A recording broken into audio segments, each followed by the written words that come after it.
So we left off last time. If you wanted to put in your notes part 2 right there, it might make it easier on the quiz tomorrow if you wrote part 2 or put a little line and wrote part 2 next to it. So we were about 2/3 of the way through this slide on carburetors, and we were just finished at the end of last time. We were talking about lean ratios versus rich ratios. So the problem is when we talk about moving that red lever on the engine, the mixture control, we pretty much always talk about leaning it, because when the knob's all the way forward, it's the most rich it's going to get. So pretty much anything you do to it is going to make it leaner than whatever it was. So we may have a rich mixture, but you may have pulled the knob out and leaned it a little. It might still be rich, so be careful. When we talk about air leaning the engine, it still may be a little bit rich instead of being lean. We're just calling it leaning the engine. All right, so let's talk about operating these levers here. We talked about the throttle a lot. A throttle in a car and throttle in a carbureted airplane engine is very similar, in that if you, with your foot on the floor, you push down on the accelerator pedal, it allows more fuel and air into the engine. Same thing with an airplane engine.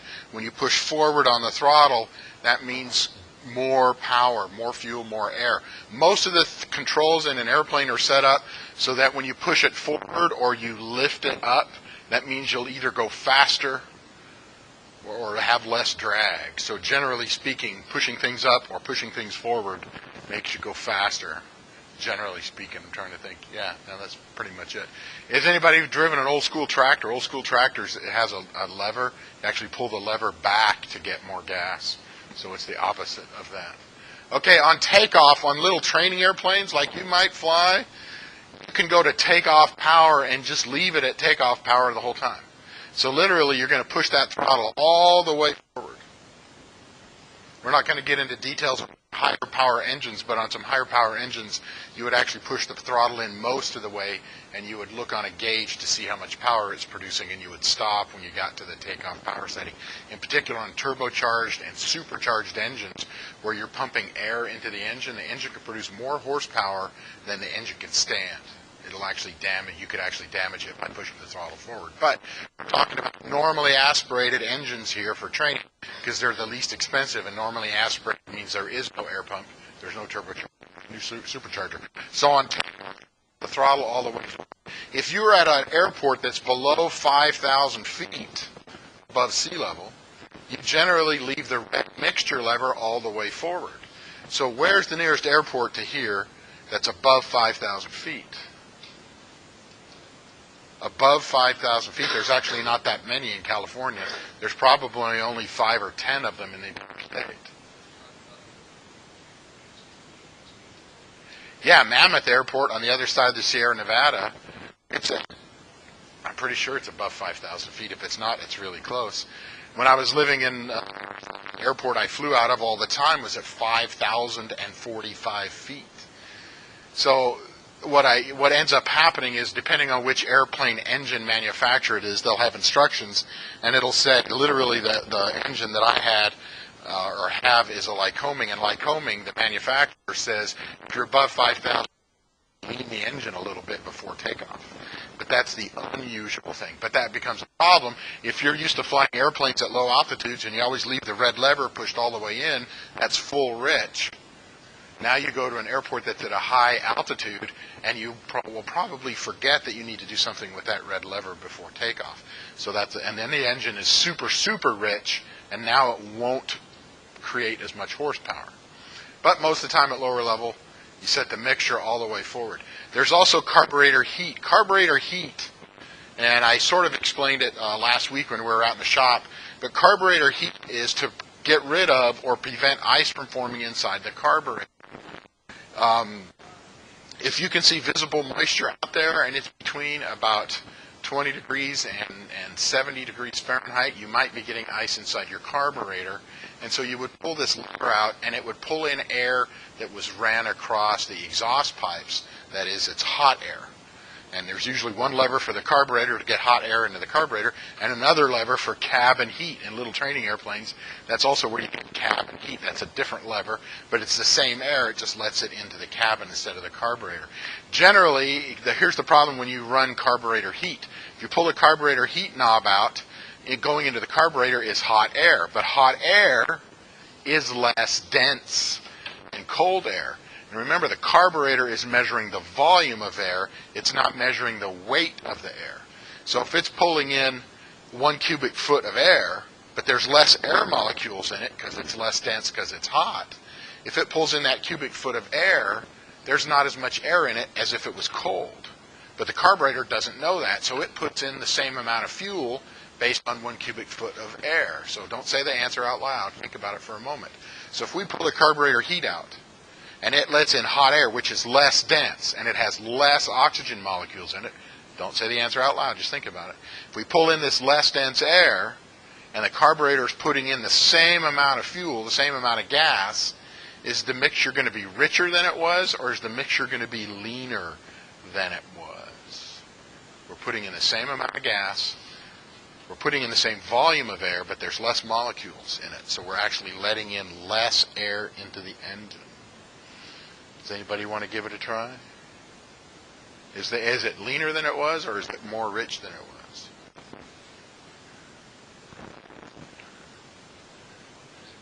It's more rich than it was.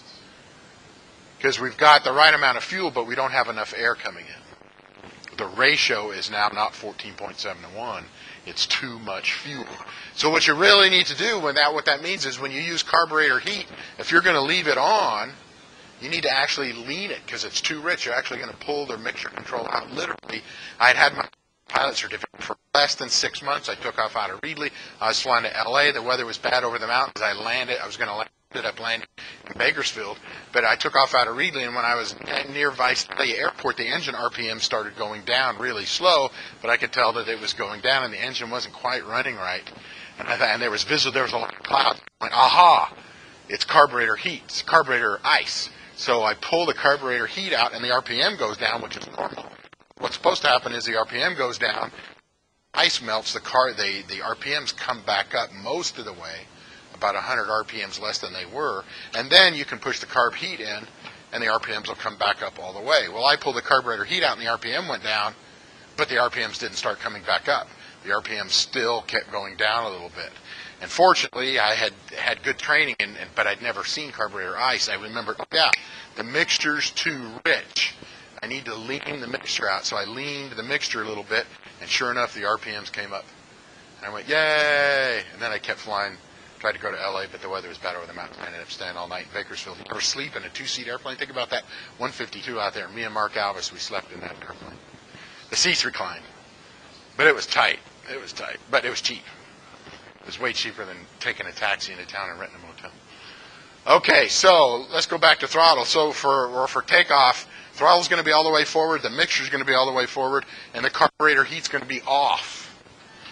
In climb, in a little training airplane, you want to climb as fast as you can, and you can the engine at takeoff power. So you just leave the throttle all the way in.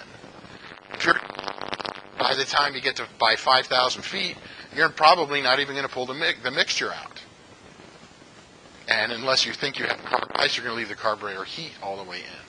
But even in a little tiny airplane, when you get to 5,000 feet and you level it off, now you may leave the throttle all the way in, or you may pull it back a little bit.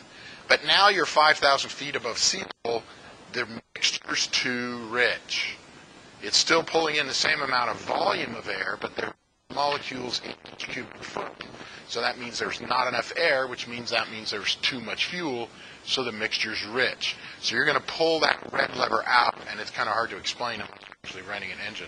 But you can actually pull the red lever out, and the engine RPM starts to drop, and then you push it back in until the RPMs come back up to their highest level.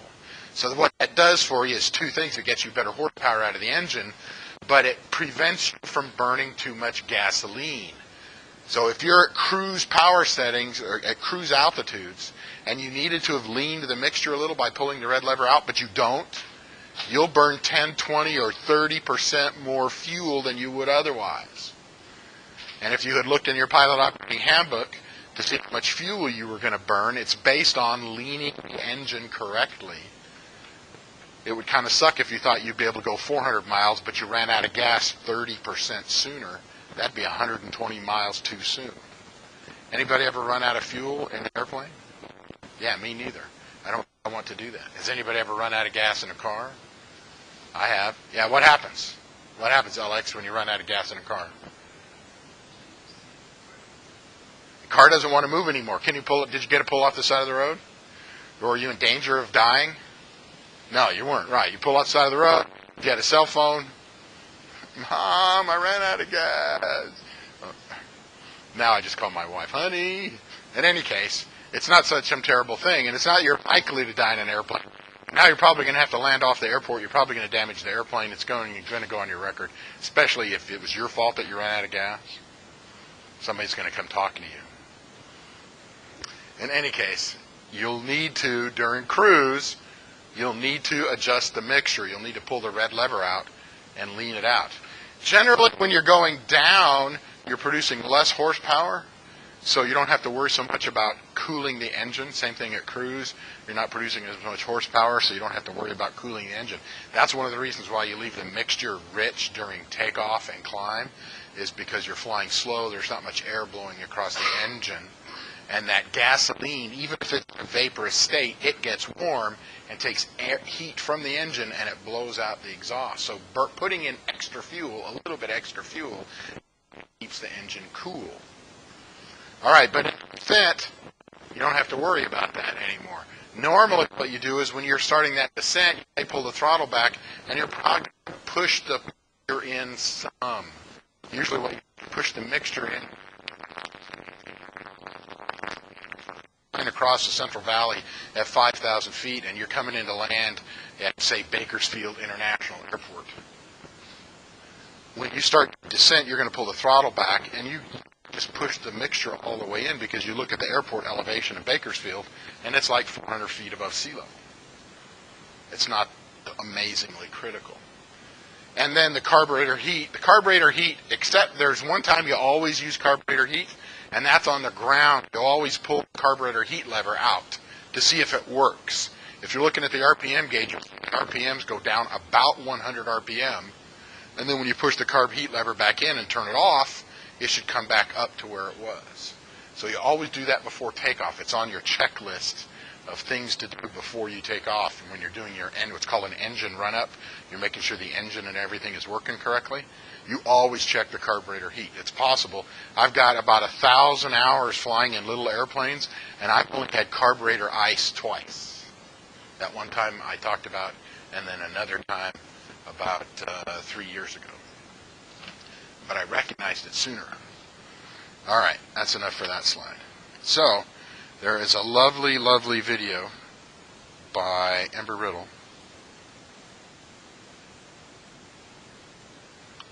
And then sent to the cylinders. There are two.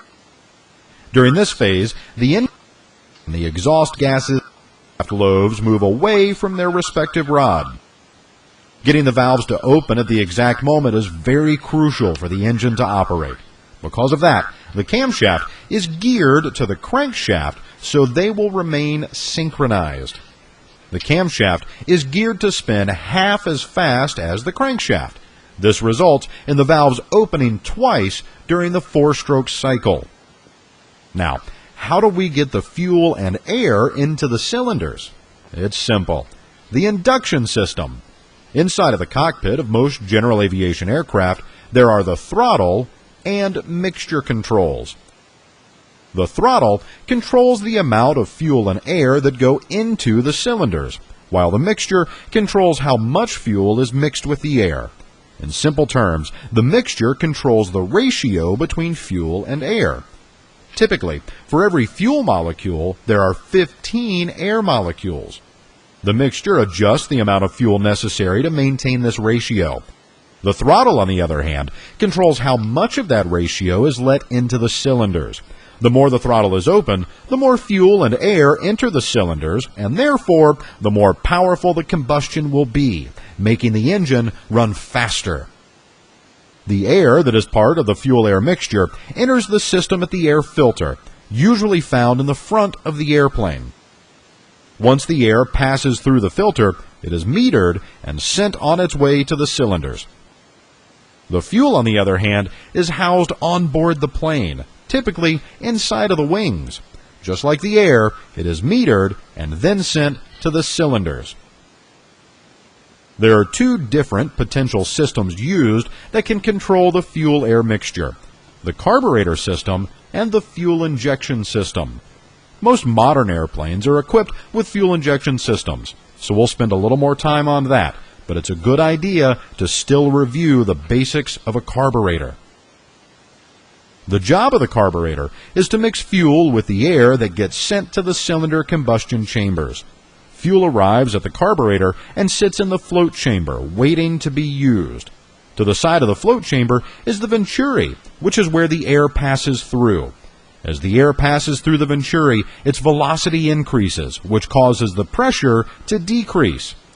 Towards the bottom of the venturi, we find a fuel discharge nozzle, which is located near the area of low pressure. This draws the fuel out from the float chamber through the nozzle and mixes it with the air. Just past the venturi is the throttle valve. This controls how much of the fuel-air mixture is being sent to the cylinders.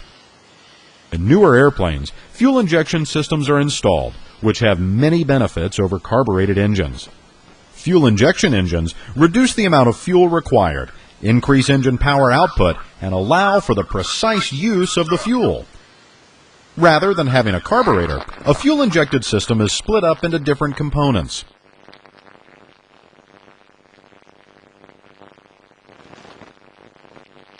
All right, next topic is engine ignition. If you don't know what the word ignition is, ignition means to catch something on fire. Of course, what we want to have caught on fire is the air-fuel mixture, or the gasoline that's inside the cylinder, and of course we can't get that gasoline unless there's also air. And just in case I'm not being clear, it's only the oxygen inside of the air that gets burned up. Almost none of the nitrogen inside of the air gets involved in the combustion process. And we haven't talked about it yet, but air is about 78% nitrogen and about 21% oxygen, and then 1% of other stuff. So each ignition system on a small per engine has two magnetos in each one of the cylinders. And of course, we're pretty much talking about 4-cylinder engines. There's 2 spark plugs in each cylinder, so that means there's 8 spark plugs. And you have to have high voltage ignition cables to go from the magnetos, which creates the spark. You got to have the high voltage ignition cables to get the high voltage to the spark plugs. And then you have to have an ignition switch and a thing called a P-lead. A P-lead is just a wire, and we're going to talk about those here shortly. And I know you're busy writing things down. And what does the ignition system allow for? It allows to have smooth and complete fuel burn, and the fact that you have 2 separate ignition systems allows a redundant system. So there's literally 2 separate ignition systems on a reciprocating aircraft engine. The Federal Aviation Regulations mandate it. And this last one, we'll cover it rather thoroughly. The ignition system is separate or independent from the electrical system of the airplane. That's opposite of most automobiles.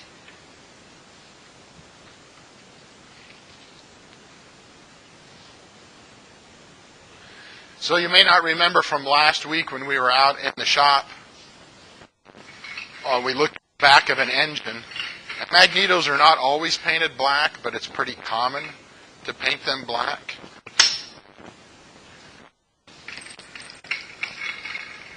And there's going to be 2 of them on every engine.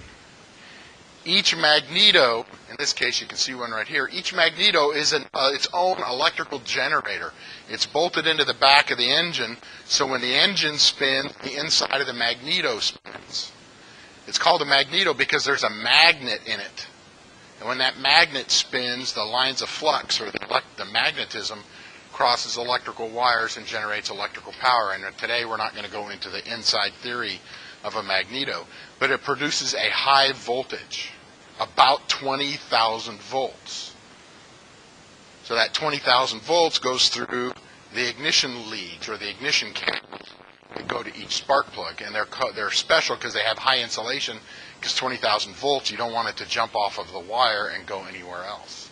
In theory, if everything's working correctly, this engine could be running and you could grab the ignition cables and you wouldn't get electrocuted, because the insulation around the wire won't let the electricity escape the inside of the wire. And where do you want it to go? You want it to go to the spark plugs. Now, it's hard to see on this thing right here, but one of these magnetos will fire the spark plugs on the top of 2 cylinders and then fire the bottom 2 cylinders on the other side. The other magneto does the opposite. This magneto will operate the bottom spark plugs on one side and the top on the other. So if one magneto totally breaks and falls off, you'll still have 2 magnetos, one magneto and one spark plug in each engine, or in each cylinder. The engine won't run as well as it would if all the spark plugs were there, but you'll probably get about 90% of the horsepower, which is enough to, probably at sea level, enough to keep climbing, and certainly at cruise altitude, enough for you to fly for a long, long, long time and find an airport. And what you do on the ground before you take off, again during the engine run-up, you're actually going to rotate a switch, and you're going to turn off one magneto, and you'll see the RPM drop about 100, 150 RPM. You turn it back on, it comes back up to where it was, and then you turn the opposite magneto off. The RPM drops 100 or 150 RPMs. You turn it back on, and then it comes back to where it was. So every time before takeoff, we check the carburetor heat. You also check both of the magnetos. You do an ignition system test. Now, there's a wire from each of these magnetos going to the switch inside the cockpit. That wire is the P lead. That P lead is the wire that goes from the ignition switch that's in the cockpit. Now, this doesn't seem intuitive, but if you cut that P lead wire, that will turn on the magneto. It's opposite to most things that are electrically powered. Usually you have to connect the wire to make it work, and if you cut the wire, no electrons flow. And I'm not going to go into the theory, but these magnetos in aircraft engines, if you cut that P lead, if you cut the wire from the ignition switch, or it becomes disconnected, that magneto is hot, or that magneto will work. That's one of those reasons why when we rotate the propeller, we always rotate it backwards, because the magnetos don't work backwards, because the magneto actually might be turned on. And just so you know, another precaution to not get your head chopped off by the propeller is when you shut the engine off in a car, you just turn off the key. There's air and there's fuel inside of all of the cylinders. But in an airplane engine, we don't shut it off with the key. We shut it off by pulling that red mixture lever and pulling it all the way out. And what that does is it tells the carburetor, don't let any fuel into the engine at all, and the engine will die because no fuel is getting to it. The ignition is still on, but there's no fuel in it. So that means if the pilot shut it down correctly, inside of each cylinder there's air, but there's no fuel. So even if a magneto was hot and it was working, and I turned the propeller around in the direction of rotation, and I stuck my head into the plane of rotation, in theory, I won't chop my head off. But that's a different thing you do with airplane engines. You don't turn them off with the key. You turn them off by pulling the red mixture all the way out after the engine quits. Then you turn off the ignition, and then separately there's an electrical switch for the rest of the airplane.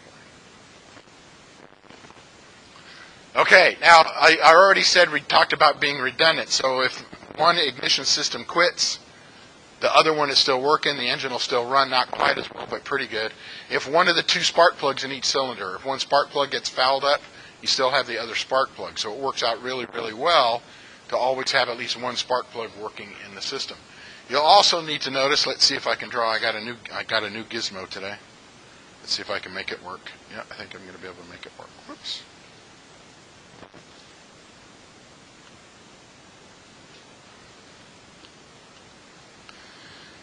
So let's say we're looking on the top of a cylinder, and we have one spark plug coming in on one side and one spark plug coming in on the other.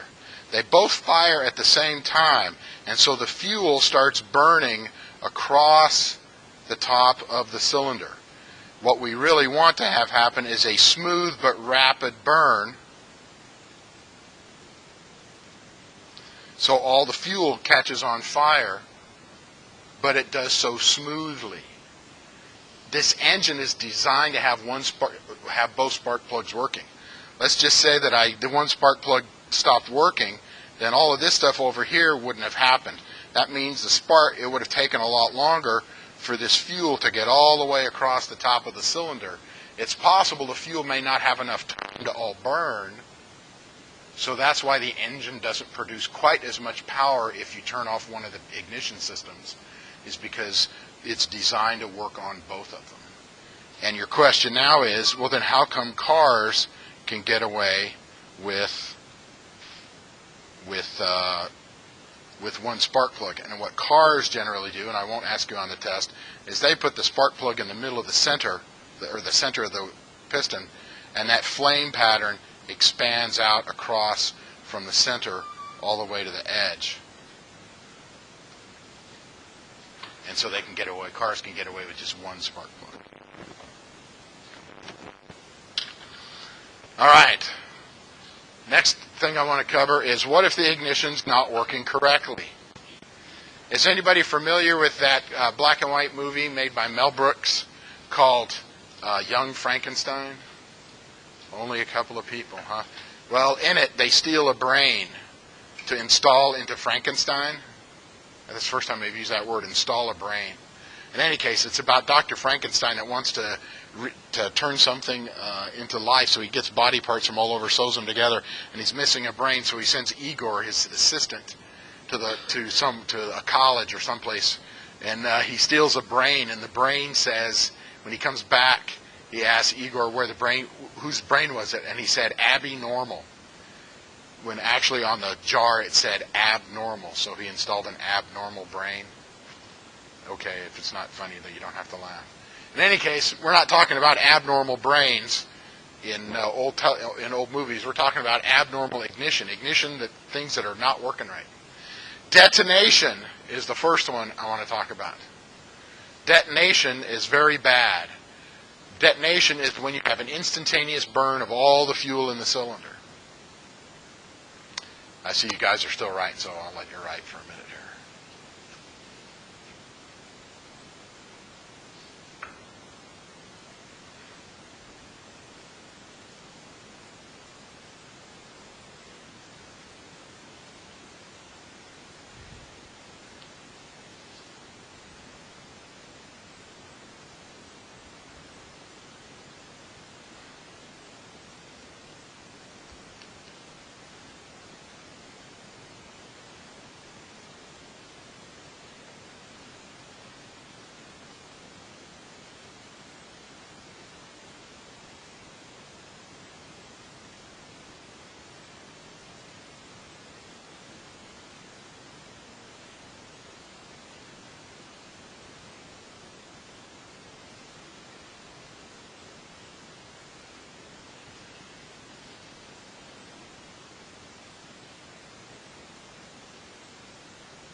So I want to talk about detonation first.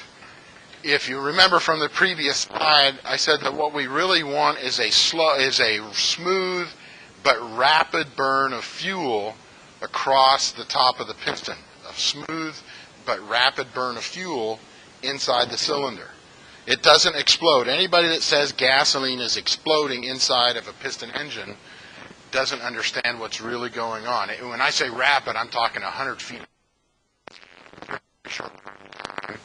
But it's not instantaneous, and all the fuel doesn't burn at once. If it is instantaneous, if all the fuel does catch on fire at once, that is detonation, and that is really bad. Think about it like this. Let's just say you had a gallon of gasoline, and you poured it out on the piece of cement, and you poured it out across 20 feet of cement, and you lit it. It would take a little bit for all the fuel to catch on fire, right? The flame would take a second or two or three to travel, depending on, say, if there's no wind, to travel across the top of that 20 feet worth of gasoline. Okay. So that's a slow and smooth, it's at least a smooth burn. But what if we could catch all that fuel on fire at once? How much heat would generate in a short period of time if you could burn all of it versus it took you 10 or 20 seconds to burn it? Yeah, the instantaneous release of this chemical energy turning into heat makes the pressure inside of the cylinder go way up. And this overpressurization causes engine damage. So here we talked about octane before. Cars can, a lot of cars can use 87 octane. The only octane available for sale right now in the United States for airplanes and helicopters is 100 octane. And the big difference between octane is the higher the octane, the slower the fuel burns. The octane is not a measurement of how much horsepower, of how much power is in it. It just means that it won't detonate so easy.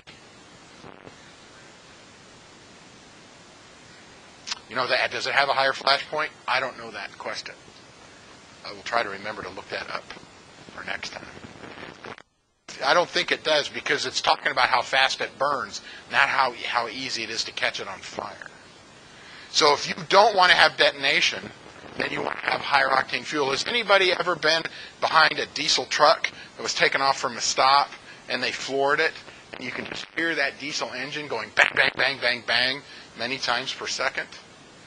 That is detonation. I'm not going to go into the details of diesel engine operation, but in diesel engines, there's no spark plug. The piston goes up and compresses the air and the fuel mixture so high, all the fuel catches on all at once. But that diesel engine, the metal of the engine is much, much thicker. The engine weighs a whole lot more to be able to handle those extremely high pressures. Airplane engines and helicopter engines are not designed to handle those, really, really high pressures. So there's always going to be minimum octane you need, and so because octane fuel burns too fast and is prone to detonation. If you have a turbocharged or a supercharged engine and you're running it at a really, really high power setting, you might be able to cause detonation. And then the last one, go ahead. Trains, yes. In the United States, I'd say more than 99% of the trains in the United States are diesel electric. They have diesel engines that drive generators, and the generators provide electrical power to electric motors. So yes, a diesel engine by definition has detonation, because pretty much all the fuel catches on fire all at once. You have really, really high pressures, but the engine is heavy and the metal is thick and it's designed to handle it. If it's diesel, we're saying the same thing. It's just, did I put my diesel engine in an airplane, in a car, in a truck, or a locomotive, or a ship? I don't know, has anybody put a diesel engine in a blimp? How about a diesel engine in a helicopter? I don't think so. All right, and then the third cause of detonation is pre-ignition. So now I'm going to tell you what pre-ignition is. Pre-ignition is when something inside the cylinder is so hot, left over from the last time you burned fuel just a split second ago, that when fuel and air gets into the cylinder, it catches the fuel and air on fire before the spark plug fires. So it could be the side of the cylinder has some carbon stuck to it, and the carbon gets hot and the carbon catches the fuel on fire, or maybe some part of the spark plug is red hot and it catches the fuel-air mixture on fire. So it's something inside of the engine has a hot spot and it catches the fuel on fire. The piston is still going up and the fuel catches on fire and back down. So the engine runs rough, the engine does not produce enough horsepower, and it's possible that it could catch all the fuel on fire and now cause detonation. The biggest thing you can do to prevent detonation is to make sure you never put low octane fuel in your airplane. That used to be a really, really big deal because there used to be 100 octane and 80 octane. And if you had a 100 octane airplane, you needed to make sure you never accidentally put 80 octane in it. Well, now they don't make 80 octane anymore. They make 100 octane. It's 100 low lead because it still has a little bit of lead in it. But the real issue is if you accidentally get any jet fuel in it. Jet fuel is made out of kerosene. It's over 90% kerosene. Same thing for diesel. And the problem is a very, very, very, very small amount of kerosene or jet fuel or diesel in gasoline, low octane, enough to cause detonation. So if somebody actually pours in a quart of jet fuel into your gasoline-powered engine system, it's going to cause detonation. It's probably not even a quart. So that's the most. So generally, it's suggested that when somebody's refueling an airplane, you wait and fuel it, watch them do it, and make sure the side of the truck says 100 octane instead of jet fuel on it. Does anybody have any questions about about abnormal ignition? 750.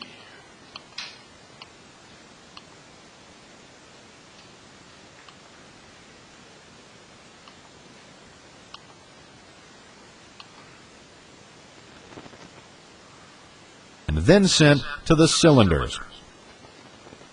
There are two different potential systems for that mixture to ignite. The ignition system is what provides the spark to the mixture. The major components of the ignition system include the magnetos, the spark plugs, wires, and the ignition switch. Just as its name implies, a magneto consists of a rotating magnet that generates sparks of electricity. The spark that is generated is independent of the airplane's electrical system. That means if the airplane's electrical system were to fail, the magnetos would still be able to generate sparks for the engine to run. The energy generated from the magnetos is sent to the spark plugs. The spark plugs then release that energy, which ignites the fuel-air mixture, creating power to turn the propeller. Most airplanes have two magnetos, multiple sets of wires, and two spark plugs per cylinder in order to increase efficiency and reliability of the system. If one magneto fails or one spark plug fails, the engine will still run. However, power output will be slightly reduced as the engine is operating less efficiently. The last component is the ignition switch, which is the pilot's way of controlling the magnetos. In most general aviation aircraft, the switch is labeled off, right, left, both, and start. If the switch was to be placed off, then the magnetos would not be able to power the spark plugs. Therefore, the engine would not be able to run, and it would turn off. If the switch was placed in the right or left position, then only that respective magneto would be powering its spark plugs. If the switch was positioned on the both selector, which is its normal position for flight, both magnetos would be powering the spark plugs. Finally, the start position. This engages the starter, which turns the crankshaft to start the engine. In the cylinders, the spark plugs ignite the fuel-air mixture, moving the piston in the power stroke. However, there are a few abnormal conditions that can affect the performance of the engine. The first one is called detonation. Detonation is the uncontrolled explosive ignition of the fuel-air mixture inside of the cylinders. It results in high temperatures and pressures, which can cause cylinder damage. Detonation can happen for a variety of reasons, including using a lower grade fuel than what is recommended, high power settings with the mixture set too lean, or climbing too steeply with cylinder heads not cooling appropriately. If detonation is occurring, the pilot should reduce the power and increase the mixture, which will allow for better cylinder cooling. Another issue that can develop is pre-ignition. Just as you'd expect, pre-ignition is simply when the fuel-air mixture is ignited prior to its normal time. This phenomenon usually occurs because of a lingering hot spot on the cylinder wall, usually caused by a carbon deposit that is hot enough to ignite the fuel-air mixture. Even when the engine is detonating or experiencing pre-ignition, the temperature of an engine can get quite hot. Like car engines, airplane engines have a cooling system in order to prevent engine damage.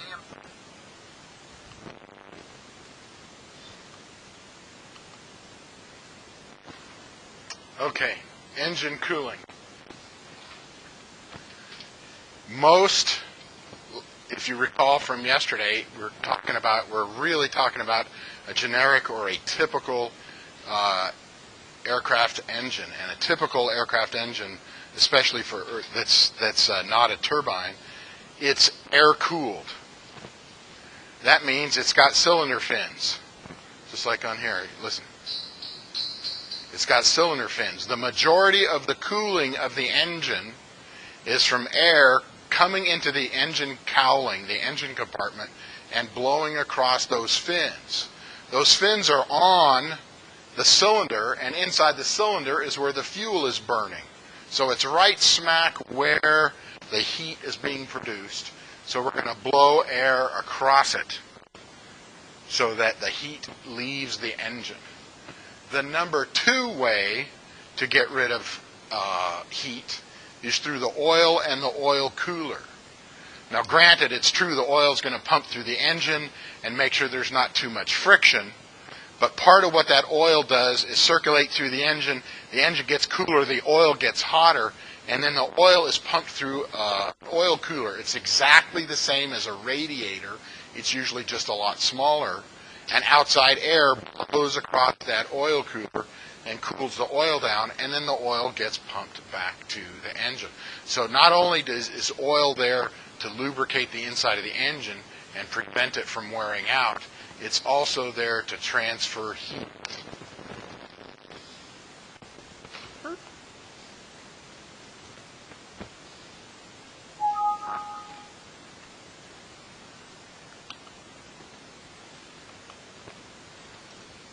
Damage or engine failure. There are 2 major ways we cool our engine: oil and air. Oil passes through an oil cooler and proceeds to not only lubricate but also cool the engine. As the cool oil touches the hot engine, there is a heat exchange, meaning that the oil becomes warmer but the engine cooler. Then the oil returns back to the oil filter and oil cooler, and the process starts over. However, we also use air to cool our engines. As the airplane flies through the air, outside air flows through inlets usually found on the front of the airplane like the Cessna 172. This outside air is colder than the engine, so as the air flows over the engine, it cools it in the same manner that the oil cools the engine. This method of cooling can be severely restricted, however. When the airplane is running at high power and at very low speed, such as when climbing, airflow is minimized, causing higher temperatures. The last step in the